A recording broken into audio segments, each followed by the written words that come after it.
আমার আব্বাজান বলেন খোদা তাআলা যাকে সবচেয়ে বেশি ভালোবাসেন তাকে তিনি তার কাছে নিয়ে যান।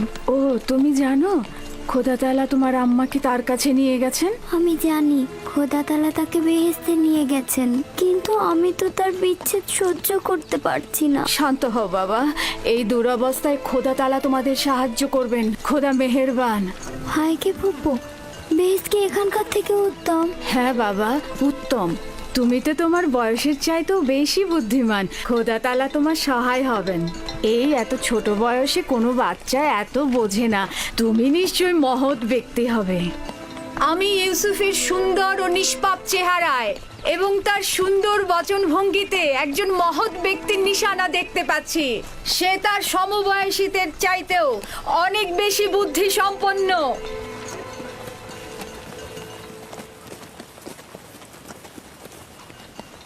চুপ করো বোন, চুপ করো।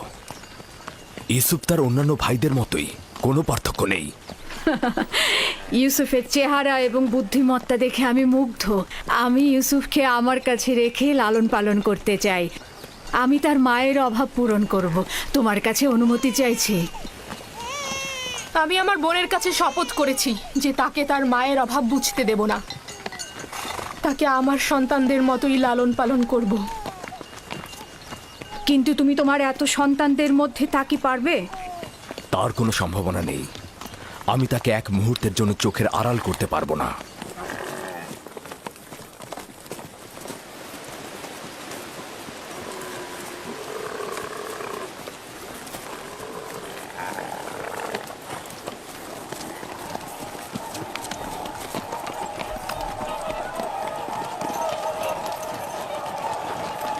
অবশেষে পৌঁছালাম। এটাই সেই শহর যেখানে আমার জীবনের শেষ দিন পর্যন্ত থাকতে হবে।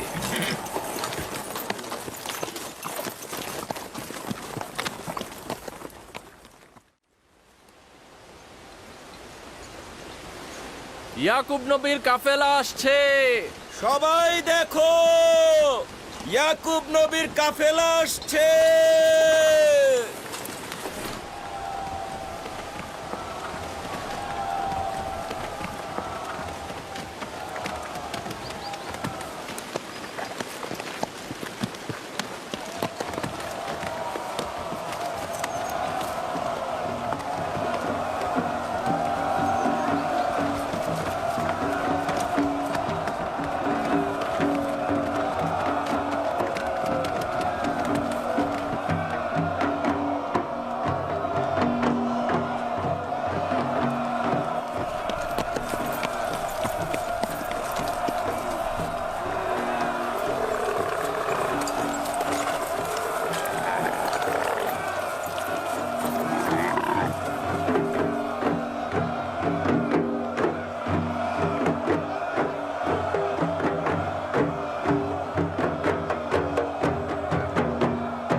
খোশ আমদেদ। খোদার নবীর আগমন সাদরে গ্রহণ করছি এবং আপনার শোকের সমবেদনা জ্ঞাপন করছি। আপনার উপরে যে মুসিবত নেমে এসেছে, খোদা তাআলা আপনাকে ধৈর্য ধারণ করার তৌফিক দান করুক। জীবন ও মৃত্যু তো খোদার হাতে, আমরা তার প্রতি অনুগত থাকব।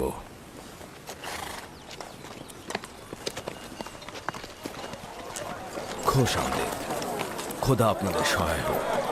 খোশ আমদেদ, খোশ আমদেদ, খোশ আমদেদ।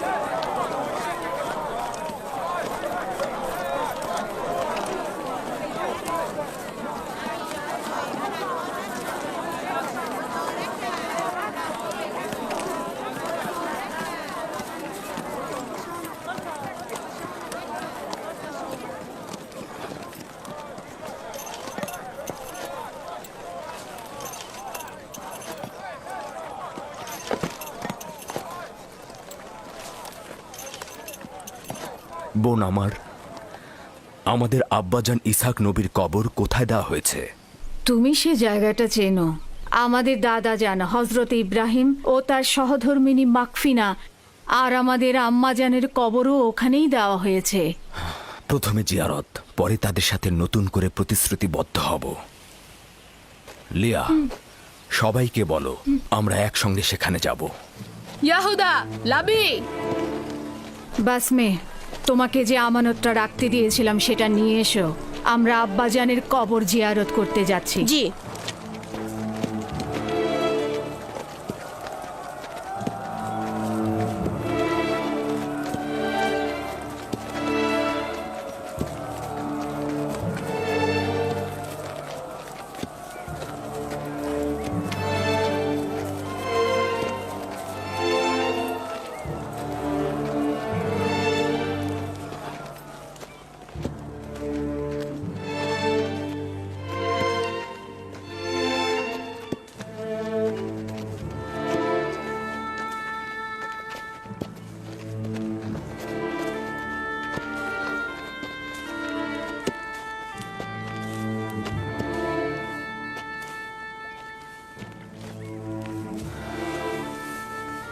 ইব্রাহিম পয়গম্বর, আপনার উপর দরুদ বর্ষিত হোক।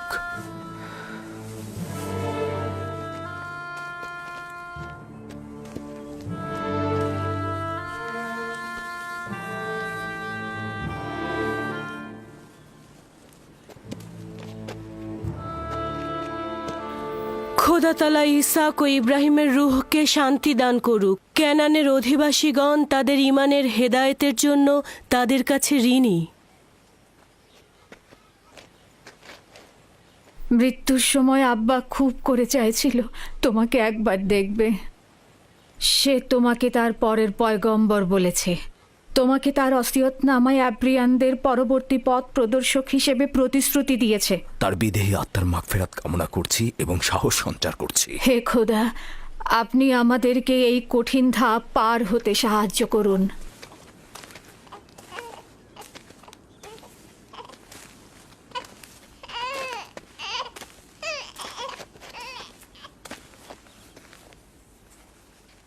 এই পোশাকটির মালিক আমাদের শ্রদ্ধেয় দাদাজান হজরত ইব্রাহিম। উত্তরাধিকার সূত্রে আব্বাজান ইসহাকের কাছে এসেছিল। এখন তুমি হচ্ছ এর উত্তরাধিকারী। যেহেতু আমি আমার পিতার প্রথম সন্তান ছিলাম, তাই তোমার অনুপস্থিতিতে আমি একে সংরক্ষণ করেছি। এখন আমাকে দেওয়া আমানত তোমার কাছে সমর্পণ করলাম। আমার আব্বাজানের ওসিয়তের ভিত্তিতে তোমার পরে পরবর্তী আম্বিয়ার কাছে পোশাকটি পৌঁছাবে। সম্ভবত এটিকে রেসালাতের জুব্বা বলা যেতে পারে।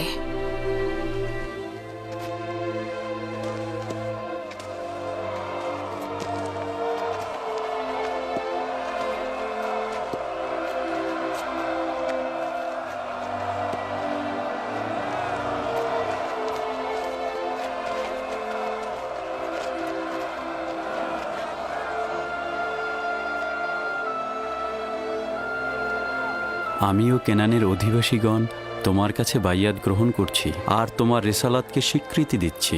হজরত ইসহাকের পর তোমাকেই খোদার নবী বলে স্বীকার করছি।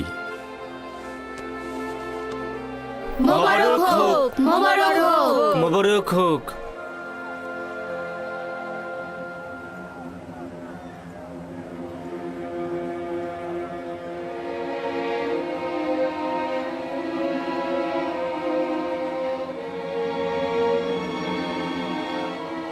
তুমিও কি এটাই ভাবছো যে আব্বাজানের পর এই জামা কার কাছে যাবে? সেটা তো ভালোভাবেই বোঝা যায়। যে বেশি শক্তিশালী হবে সেই পাবে। তোমরা ভুল করছো। যার ঈমান বেশি শক্তিশালী হবে সেই এটা পাবে।